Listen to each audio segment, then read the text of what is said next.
Waalaikumsalam warahmatullahi wabarakatuh. Terima kasih atas waktu yang diberikan pada pagi hari ini. Izinkanlah saya sedikit mempresentasikan hasil seminar saya. Tapi sebelum itu, saya perkenalan diri. Nama saya Haryanto, saya mengaku mapel bahasa Indonesia. Nah, ketika saya mau bahasa Indonesia, alangkah baiknya saya tunjukkan ciri khas bahasa Indonesia dengan berpantun terlebih dahulu. Ya, kayak gitu. Beli hijau di Karanganyar, Karanganyar jauh di sana. Ada Pak Komso yang paling sabar, orangnya baik dan bijaksana. Satu kali lagi. Warung Puji di pojok sana, menjual batik harganya murah. Ada bungkus wati sang moderator kita, orangnya cantik dan juga ramah.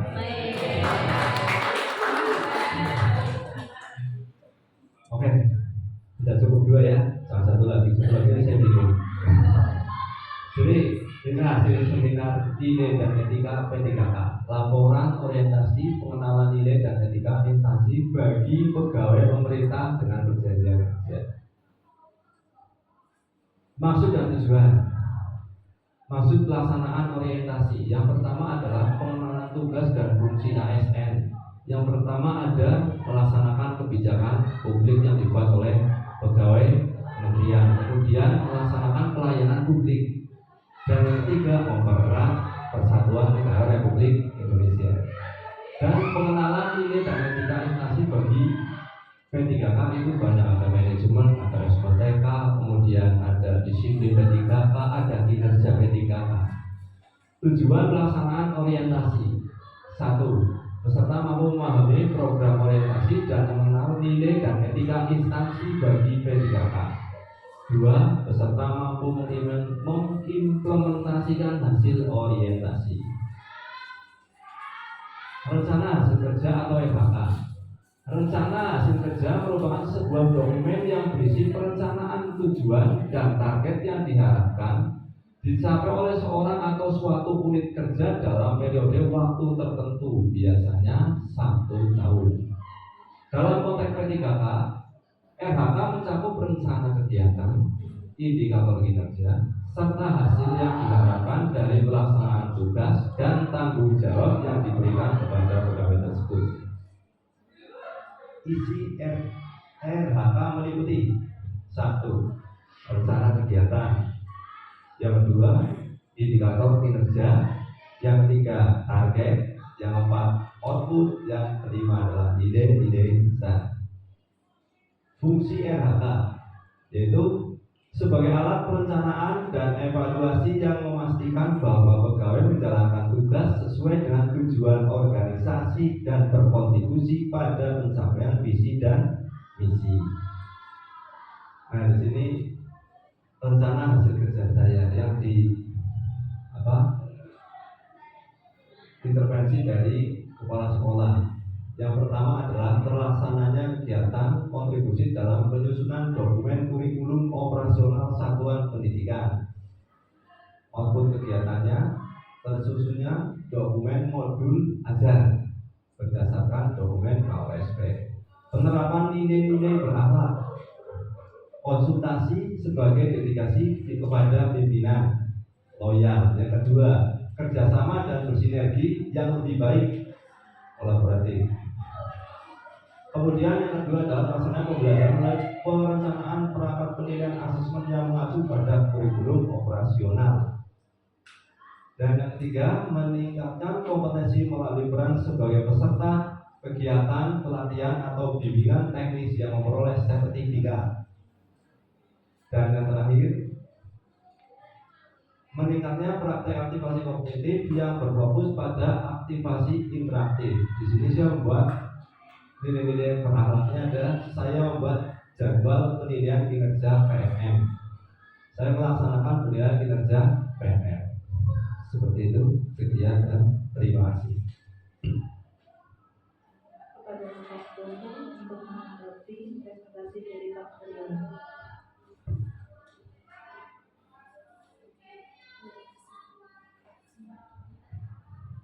Terima kasih Pak Haryanto atas presentasi yang sudah disampaikan, luar biasa, pantunnya juga luar biasa. Terima kasih sudah menyanjung saya, mudah-mudahan saya tidak terbang.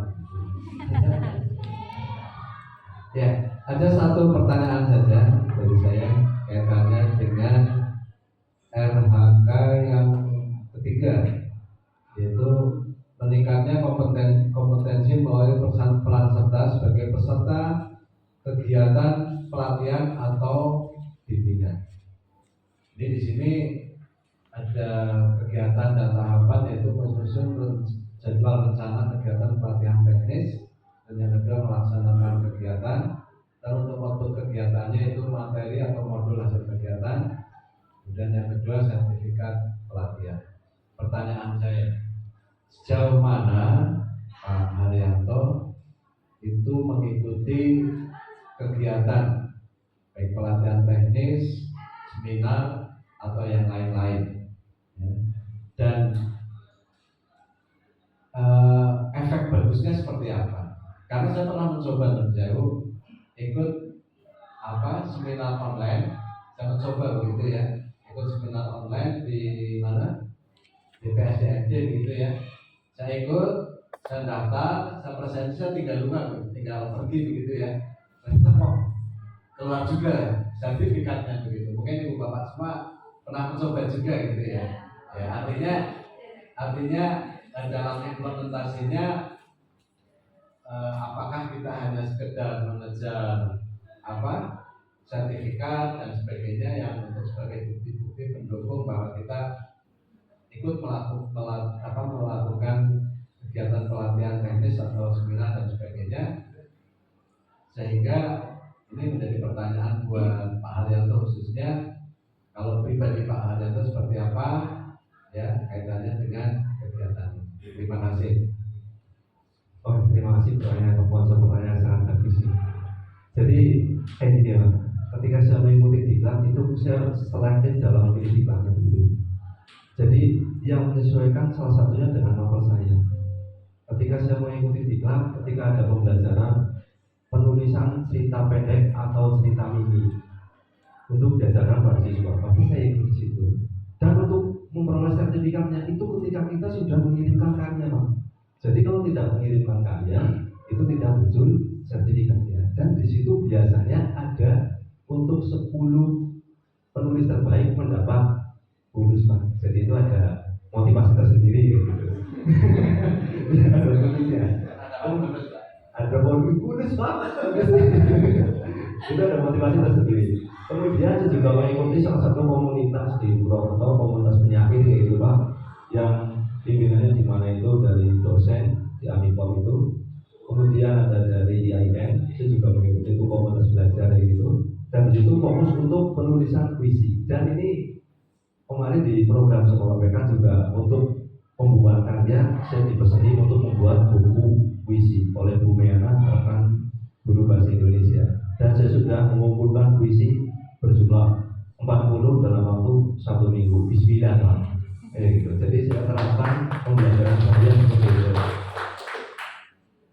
Dan untuk pembelajarannya, ketika saya pembelajaran juga saya amati. Ketika pembelajaran awalnya kita memakai melihat orang dulu, orangnya yang cemberut gitu. Oke, kita bermain kuis, siapa yang bisa membalas pantun saya kasih nilai bonus gitu. Nah, bukan Pak, itu untuk diri sendiri, bukan bonus. Nilai bonus gitu. Nah, saya terapkan yang itu sesuai dengan pembelajaran saya. Sekian dan terima kasih.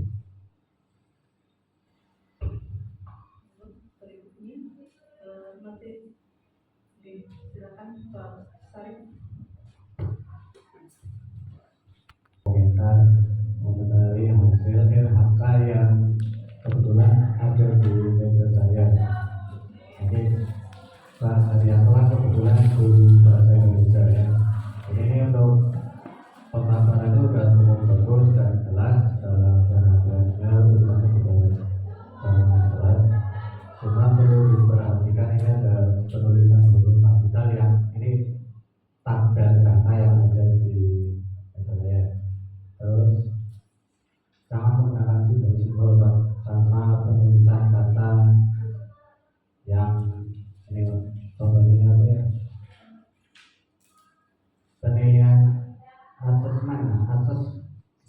men. Kami tidak Pak Haryanto. Terima kasih.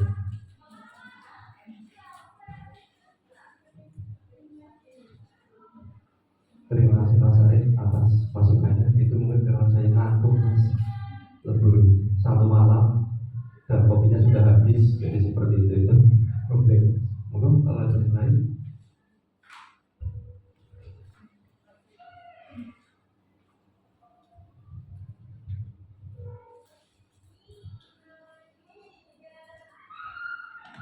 Assalamualaikum warahmatullahi wabarakatuh. Waalaikumsalam warahmatullahi wabarakatuh. Pak Haryanto, perkenankan saya menyampaikan sebuah pertanyaan. Pertanyaannya itu diambil dari NHK yang kedua. Contoh pembelajaran yang menarik versi bahasa Indonesia di kelas itu seperti apa? Mohon dijelaskan. Terima kasih atas pertanyaan Mas Alvin, pertanyaan yang sangat luar biasa. Ini menguji seorang guru bahasa Indonesia untuk mengarang, tapi mengarang yang realitas. Jadi di sini ketika saya mengajar, itu bahasa Indonesia itu identik dengan kata disusun menjadi sebuah kalimat disusun dari sebuah paragraf. Dan di mana satu anak cukup urut satu kata saja untuk mengawali pembelajaran, untuk cek konsentrasi juga dari pojok awal sampai pojok akhir, apakah kalimatnya sinkron atau tidak. Kalau sinkron berarti sudah siap untuk pembelajaran. Kalau belum berarti masih ada yang ngeblank. Dan ketika ada yang ngeblank, nanti saya tunjuk ke depan lagi. Tunjuk ke depan, bebas. Mau pakai apa? Pantun boleh, puisi boleh, kemudian pakai syair boleh, cerita pendek boleh, terserah. Jadi nanti anak-anak persiapannya sudah matang dalam pembelajaran. Oh, ini sudah ganti jadwal maupun bahasa Indonesia membuat kalimat. Seperti itu Pak Abdi. Oke, yang masih 2 menit dari sini kita tambahkan lagi dalam pembelajaran. Jangan lupa ya, ketika saya memberikan pembelajaran di akhir pasti saya ada kuis. Kalau kuisnya itu bisa menjawab, biasanya ya seperti yang tadi Pak Foto bilang, saya kasih rames, bukan bulus, rames. Kalau anak bulus bahaya ya. Pakai rames, terutama di hari Jumat, supaya Jumat berkah sekalian. Nah, di segmen terakhir saya ini nggak bisa ini.